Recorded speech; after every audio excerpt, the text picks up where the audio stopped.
I get lots of questions from buyers, and one of them is, what are closing costs and who pays them? Well, closing costs are the incidental costs of buying a home, things like escrow and title fees, and a number of other little fees that are always paid by the buyer at the close of escrow. The largest closing cost is the lender fee. That is typically 1% of the loan amount, but it could be more. Closing costs are paid by the buyer. However, there are times that the seller can pay them. That all depends on the type of market, such as a seller market or a buyer market, or could depend on the desperation of the seller to sell. In today's market, the buyer typically pays their own closing costs.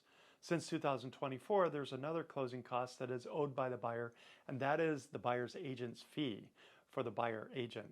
For the past 100 years, the fee was generally paid by the seller, but in 2024, the government wanted to see both the buyer and the seller paying their own fees.